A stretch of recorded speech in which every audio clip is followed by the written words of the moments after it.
Well, hello everybody. I'm John, and I'm an alcoholic. And as far as I'm concerned, that's the most important thing I can say today, is I'm an alcoholic. I need to remind myself that every single day. In the past, I've tended to forget that, and multiple white chips because of it. All right, I'm here to tell you my story. Some people say they say what it was like, and we all know what it is like, right? I want to tell you what I was like, what happened to me, and what I'm like now. So hopefully somebody can identify with that. That's the whole purpose, is maybe somebody can grab onto something I went through and say, well, I relate to that. So I grew up in a great family in New Jersey, an Italian family, pretty big family. Was the firstborn son, first grandson, and with that, I was spoiled. I was spoiled pretty rotten, not in a financial way, but I grew up with a bunch of Italian women, and they just loved me. They loved me to death, and so I had a really good upbringing. I would never need it for anything, or can't blame anything on anybody. My father is one of 6 boys, and 4 of his brothers are alcoholics. His father, my grandfather, was an alcoholic. So I really strongly believe there's a genetic component to it. And now, I never saw my father drink, maybe because he was the youngest boy and he saw all his older brothers going through stuff. And maybe he was an alcoholic, and he just never activated it because he never drank. I saw him maybe drink a beer or 2 my whole life, 2 or 3 different times. So having said that, move up to 7th grade is when I had my first drink. It was a high school football game, so that put me, I don't know, around 12, 13 or something like that. And, we snuck a bottle, and it was Southern Comfort, and drank it until I got sick, Swore to myself I would never do that again. And I didn't ever drink Southern Comfort again. But it started a pattern that I can look back on now. Drinking to excess and then lying about it. When I got picked up, the first thing I thought about was to lie. How do I get out of this? So I told my mom that there was a hot dog eating contest. So to get out of it. Meanwhile, I'm hugging Bemis all night long. And she probably knew better, but that's what I would do. I would lie about just about everything to get out of trouble, and that was something I took with me. And so I was selfish and self-centered from an early age. Being spoiled, and my mom used to say, "You think the whole world revolves around you," when I was young. And I'd be like, "Yeah, I do." And alcohol hadn't even entered the picture yet, but I really did think the world revolved around me. So in high school, I got great grades. I was in all the honor classes. And, by 10th grade, there was no math classes left. I had calculus 2 and played sports. It was all state in baseball and soccer. So I was doing pretty good in everything I wanted to do. I was successful in everything I wanted to do. And but there was always that one group over there, the cool kids, that were smoking left-handed cigarettes, and I wanted to be with them. They were listening to Led Zeppelin and Pink Floyd, and I wasn't content in my own skin. Wherever I was, I wanted to be somewhere else. Just could never be happy with what was in front of me. Had no gratitude, even at an early age. Had the world in front of me, and was still just a chameleon, like they say. Whatever group I was in, I'd try to fit in with that group. So then there'd be the keg parties, whatever, and normal high school type stuff. Still no real ramifications. And just before I graduated high school, there was a big party, end of the year, seniors and stuff like that. And of course, I didn't do anything in moderation. I got drunk and wrecked my family's car, which will be a prevalent theme in this. Okay, I've totaled 9 cars in my life. Yeah, 4 DWIs, and they'll come out as we move forward. I used to think I was unlucky because, I had 4 DWIs, And then I started doing the math and figured, for 30 years I drank every single day. So I drove drunk probably 10,000 times, and I was only caught 4, So yeah, wrecked the car, so the graduation party, all the money from the graduation party had to go to fix the car. And I took out somebody's fence on the road we lived in, and all that kind of stuff. And so I'm graduating, and I get recruited to go to a couple different schools to play, Wake Forest, Clemson, UNC, whatever, and to play soccer. And I settled on UNC Greensboro, and mainly it wasn't because of the program they had, which was a good program, but UNCG at one point was an all-woman school. So in 1982, when I went, it was still 4-1 girls to guys. So the ratio was like, yeah, that's why I'm going. This is going to be great. So we go there, and we end up winning the NCAA championship my freshman year, right? So everything's great. I'm just loving life and party every single night, and didn't do any schoolwork at all, none. So I flunked out. I couldn't get by with like I could in high school. You just on my own brains, I wouldn't go to class, and so they kicked me out. And which they should have. I was just taking up space. So by this time, my family moved from New Jersey to Florida, and I didn't want to go to Florida. All my family and friends were still up in New Jersey, my grandparents. So I went to go live with my grandparents, and my best friend in high school, Angelo, his father was a wise guy, and he got me a Teamster job in the South Bronx. Didn't really have to do much. It was a real easy job. And 1983, I'm making $30 an hour. Not hardly doing anything in the Teamsters. Thought I was cool. I had the new Smokey and the Bandit Trans Am and all that stuff. And at this point, I know this is Alcoholics Anonymous, but I have to tell my story, and I'll be brief with it. But cocaine was a big part of my story at that point in time. Going back and forth into the South Bronx, into neighborhoods where a guy like me shouldn't be going into. Going into some really bad places to get what I wanted. And so that spiraled out of control. And my father was a Palm Beach County sheriff, and he flew up to bring me back home to Florida because of my cocaine problem, right? And this is 1984 probably now. And so I say, yeah, that's a real smart idea, right? You're going to take me to South Florida in the 80s where cocaine's like out of control, right, to help me with a cocaine problem. It's cheaper and better. Yeah, let's go there, So so I went down there, and for some reason I was able to, without any kind of a NA or anything like that, I was able to stop doing it, pretty much on my own. And so I kicked that habit. I still smoked some reefer here and there, and I didn't think that was a big deal. But drinking was still getting more and more. It had taken over. And I didn't realize until later in life, because of how easy it was to stop doing coke, that how hard alcohol would be. Alcohol was a total different beast for me, totally different. So I'm down there, and still doing my thing, whatever, and had a brand new Mustang at the time, and was out drinking and doing my normal stuff, and downshifted through an intersection, the back flipped around, I hit a concrete pole, totaled it, and my father was on duty at the time, and he got the call that I was in a one-car accident. It was a fatality.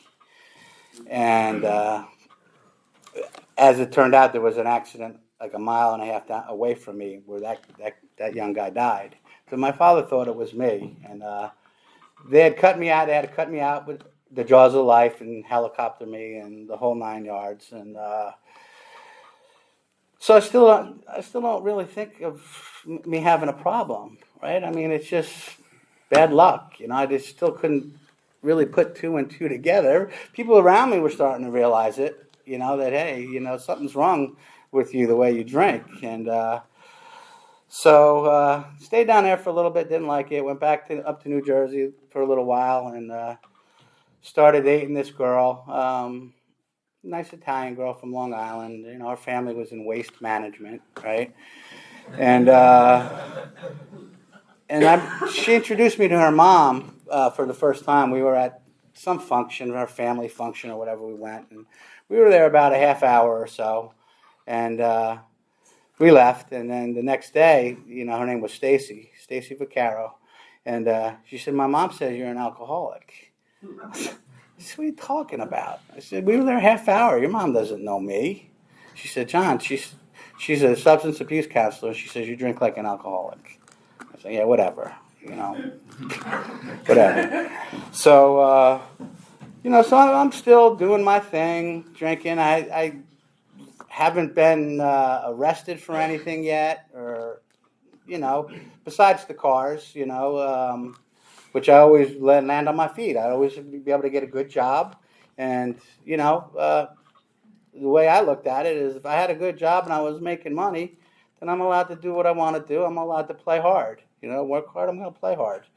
And I didn't think there was anything wrong with that. So, that just continued probably through my 20s or so. And there's another wrecked car or two in there. I've lost count. But it wasn't until I moved here in 1999, and when I was in a really bad car accident. Was coming home from work, and I had just gone through the circle. I lived in number 6, and was going towards Carthage, and right where Page Road comes out there, from the area, there's a light there now, but it never used to be a light. And a big box truck pulled out in front of me, and I slid right underneath that box truck, and it sheared the top of I had a Camry, sheared the top of the car off, just like you'd see in the movies. And on impact, my right leg went through my hip. My right leg was sticking out like over here, just shattered everything. And if the leg would have went the other way, I would have took out all my internal organs. I'd have died instantly. And but I was drunk, beer cans all around the place, and everybody that pulled over said the truck pulled right out in front of you. They told the police that and whatever, but that doesn't matter in this state, especially. You were drinking, you're part of the problem, so there was no recourse to that. So that was the first time I actually got arrested for DWI. So, the first one, 7 days, right? That's what they do. You could do it on weekends or whatever, some community service. But then those things started happening closer and closer together, right? They wasn't spaced out anymore. They really started to get. It is a situation. It is a situation. So, thanks, Chris. And I was really starting to realize that maybe there is a problem. And to appease my wife, she says, maybe you need to go see somebody. So. Anybody familiar with Bonnie C? She practiced in this area. She's also one of us, and so I went to see her, for a year, just kind of like get people off my back, right? So I saw her for about a year, and I remember it was just about a year, and I walked into her office for a session, and my wife was sitting in there. I said, "Oh, this is not going to be good, right? This is not good." And Bonnie's like, we gave you a year, and it's not. I think you want to get sober, but you're not really doing anything to get sober, right? She said, so there's a place up in Greensboro called Fellowship Hall, and I can get you a bed in there now if you want to go. I said, yeah, it's probably a good thing, So that was my first time being exposed to a 12-step program and what it entails. But I still didn't really believe that I belonged here. It was still kind of just, okay, let's just do this and move on. And so I continue to drink, and when I get out of there, I'm sober maybe 3 months or whatever. Not even sober, dry, right? A huge difference, Because I've had periods of time in here. A lot of people know me from the beginning. Mary Kay does, Frank does, and several others, and they've seen me really struggle in here, unnecessarily so, because I didn't take any suggestions, right? I didn't do what was asked of me. You hear it's an action program, and it's true, right? You can't come in here. I couldn't just come in here and sit here and expect to get sober. There's things I have to do, steps I have to do. But I wasn't nowhere near willing to do the stuff, right? So I would keep drinking. Same old story, right? Another wrecked car, another DWI, so that's 2, right? So it's starting to get a little serious, And they actually took my license that time, and 30 days. Move forward a little bit. I get a third one. I'm sure there's another wrecked car or 2 in there. It's just looking back on it. I mean, I'm laughing about it, but it's pretty sad. A pretty sad way of living life. And my jobs started getting worse too, right? I was an executive chef and worked in restaurants and, nice places in Palm Beach, Cape Cod. I did Palm Beach in the winter, Cape Cod in the summer. Go back and forth. Really, really nice places. Moved here, worked at the resort, worked at Forest Creek. But then next thing you know, I'm working, and this is not to make one better or the other, but now I'm working in like a bar with a restaurant attached to it, and I remember I was working at the Pinecrest Inn for a while, and they asked me to come up with a special every night. Like every third night, it would be vodka rigatoni, It made sense to me, right? I'm an Italian man, let's do some vodka rigatoni, and so they'd bring the bottle in, and by the end of the night, we'd had like serve 4 specials and 3/4 of the bottle's gone, so, but that's the way I rolled, man, and so, things just, by now, I don't have a license, right? I'm on a scooter, and it's pretty bad when you get a DWI on a scooter, right? So, and that was when I got my 4th one. It's like, I don't know, 500 yards from home in number 6, and I'm pushing it because I wrecked it, and imagine that, I wrecked it, right? So somebody saw me and called the cops. The Pinehurst cops come, and I'm pushing it, and he's like, you're drunk. And I said, yeah, I am. I said, but that's my house right there. You can see the porch light, And I said, I'm no danger to anybody, right? I'm home. Can't you let me go? And he says, no, I can't do that, I said, well, you can, right? You can. You haven't called it in yet, you just won't. I said, if you let me go, next time you see me, throw the book at me. He says, I'll just throw the book at you now. I said, okay. So I got the 4th one. So now, that's felony. Right? Now you're a habitual felon. And so that's a big deal. Now you go from the district court to the superior court, So I'm in front of Judge Webb, and he says, and I had a great attorney. I had Van Camp, probably the best attorney around here. And he told me straight up, he says, Pinehurst, they made some errors, and got a 50-50 chance I can get you off. He says, but if we go to court and you're found guilty, he says, you're going to do 5 years. he said, now the district attorney says we'll give you 13 months. You'll have to do that in a state prison. But if you go to court and you're guilty, you will do the whole 5 years for using their resources and taking their time up. So I had to weigh that, right? There's a chance I get off on this, but then there's a chance I'm going to go away for 5 years, right?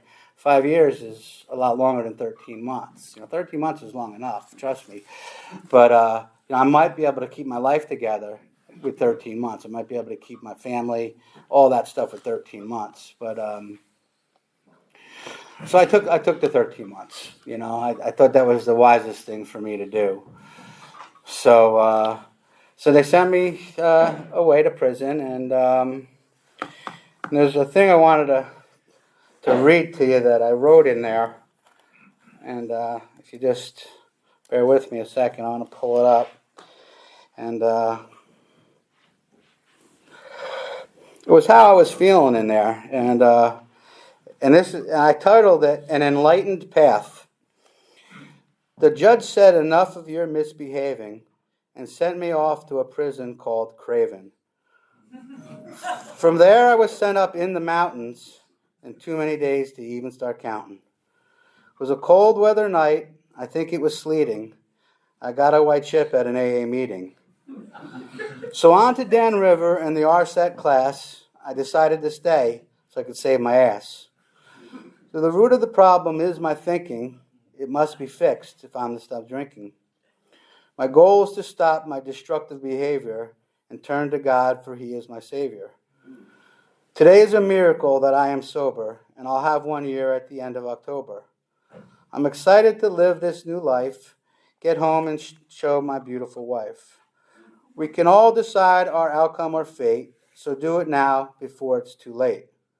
So thanks for letting me share this rhyme, and remember to take it one day at a time. So now I didn't stay sober, and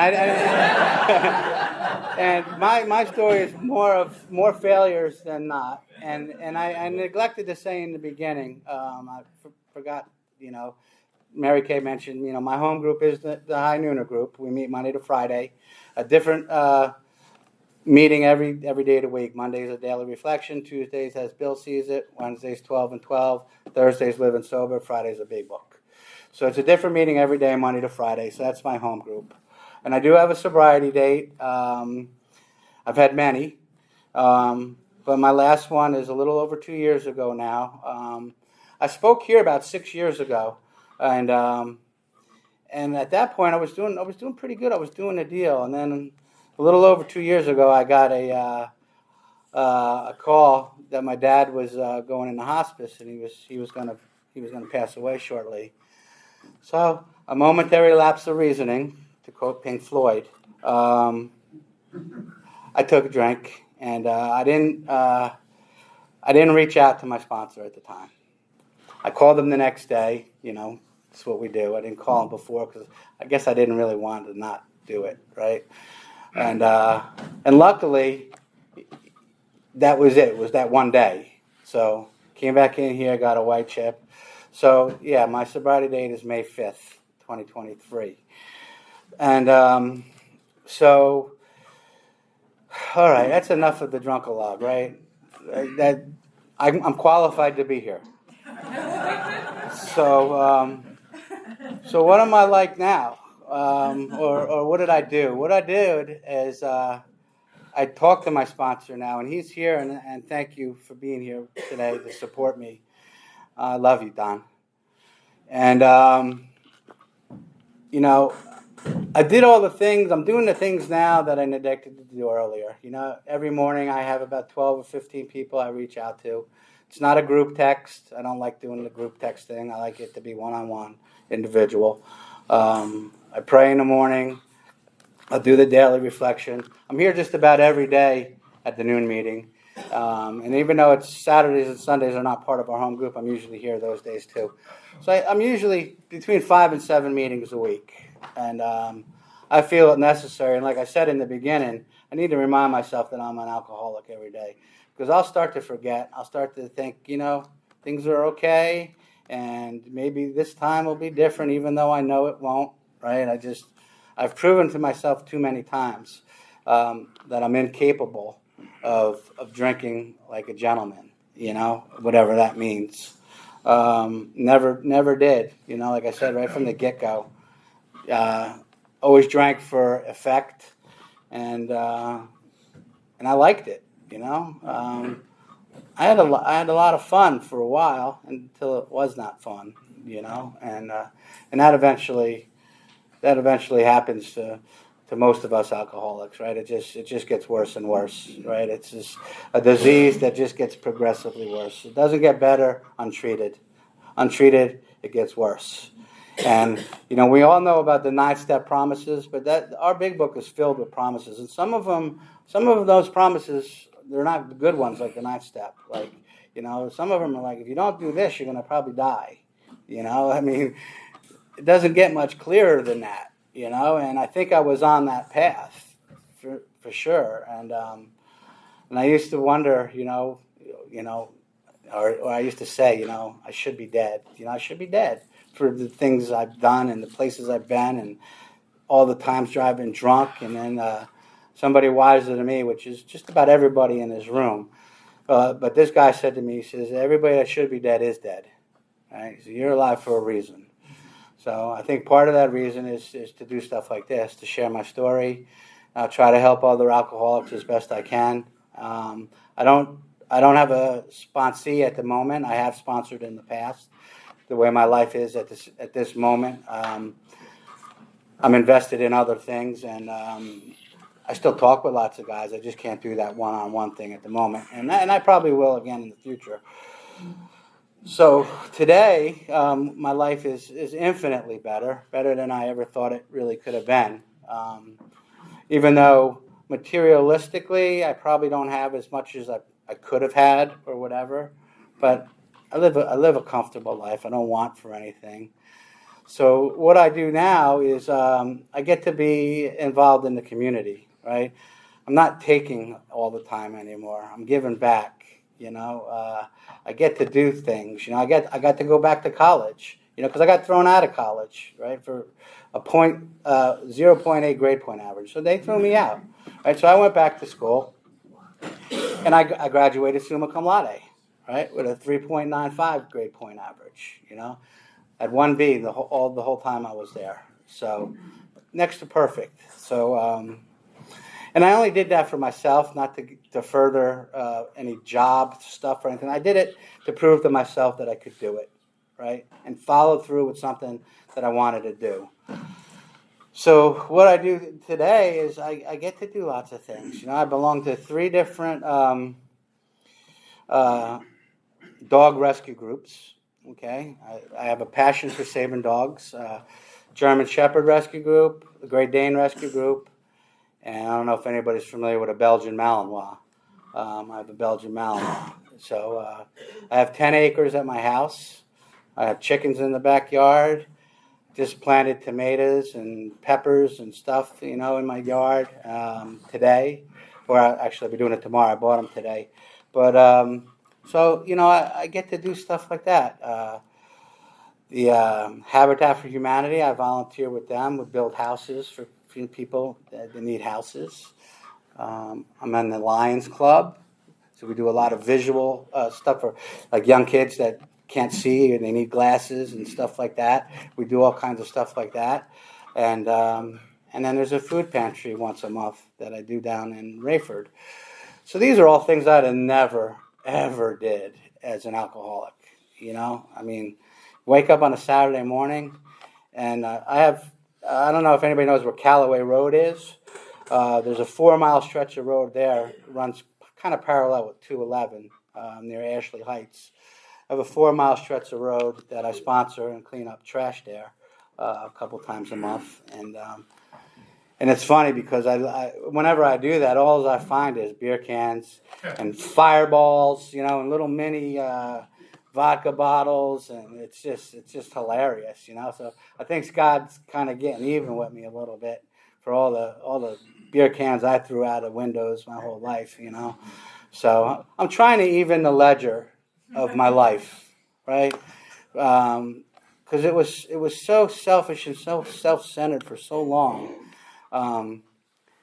that even if I can only make a little dent in changing the way I live and helping others, well, that's a good start, because I can't fix everything in one day. I've heard it say here, you walk 12 miles into the woods, it takes 12 miles to walk back out. Right? It's no easy, quick fix in here. It's not a microwave program. All these cliches we hear, they're cliches for a reason, right? They're true. They're time tested. There's a lot of truth to a lot of things in here. But when I first came in here, I didn't want to hear all that. I didn't want to hear the wisdom. There's so many people in here who wanted to help me. And I could go on and on with some of the names. John Oliver, Bill Cruz, Memphis Bob used to sit over where John was at, All these guys all the time were always trying to help me, and they'd always tell me the same thing. Your ego is not going to let you stay sober. It's just not going to happen until that ego of yours gets squashed. You're going to find it very, very hard to stay sober. Because I'd come in here and I would daydream, I'd look up at these panels and those pinholes, And by the way, there's 484 pinholes in every square. Okay? Trust me, I've done it. Right?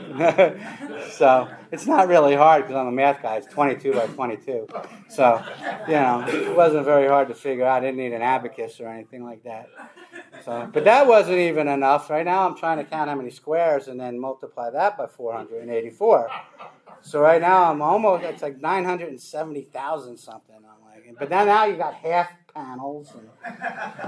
So it threw my math all off, So, but the point of that is what I'm saying is I wasn't paying attention. I was here for the wrong reasons, If you come in here and apply yourself and do what other people are doing, there's a good chance you're going to stay sober, And if you don't, there's a good chance you won't, And then that was me. I didn't, And the white chips prove that. And I'm grateful that I didn't die, in between, all those white chips. A lot of people go out there and they don't come back, right? They're just gone. Next thing you know, you never see them again.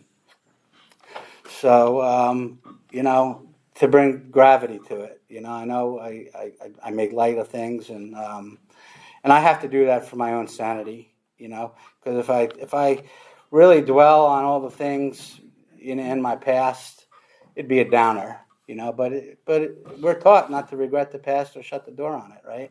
That's the truth of the matter. My story is my story, and it takes what it takes, So yeah, things are pretty good today. To all the moms in here, happy Mother's Day a day early. We were never able to have children, my wife and I. We tried in vitro 3 times, and God didn't bless us that way. And I used to blame me and my drunk driving all the time, So God didn't want me to have a child because I'd be drunk driving and something would happen. So it's my fault, And I know that not to be true now, just the way it was, the way it is. So I get to have nieces and nephews. I get to spoil them without, having to deal with all the other stuff of being a parent, Then I love my dogs, so I spend lots of time with my dogs, Love them to death, and, like I said, I have 10 acres, so I'll go out there and play ball with them, and it's just a blast, because when I was drinking, I had a black lab retriever that wouldn't fetch a tennis ball for me because I was too drunk. And that's pretty bad when a retriever won't go after a tennis ball, And I'd throw the ball and he'd look at me like, nah. We're not playing ball. You're drunk, So it's an honor to be here. Like I said, it was about 6 years ago. Chuck asked me to speak at this meeting, so it was quite a while ago. But thank you, Mary Kay.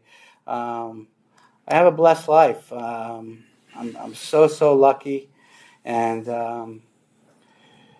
I really do believe if I live in gratitude, chances are I'll stay sober. It says all the signs are all over the place now. It used to be the other way. I knew where all the signs were, but but a grateful heart won't drink, right? And so yeah, anybody that's new, and I heard a lot of guys in here, saying this was their first meeting. It works. You don't have to go through all the trials and tribulations. And see, my problem was I overthought everything. Right? I'm intellectual. I'm smart. I'm intelligent. There's got to be shortcuts. There's not. You got to put in the work. And the thing is I learned that in sports at an early age. Right? I wanted to get really good, and I did. But that was because I worked at it. Right? I practiced and practiced and practiced.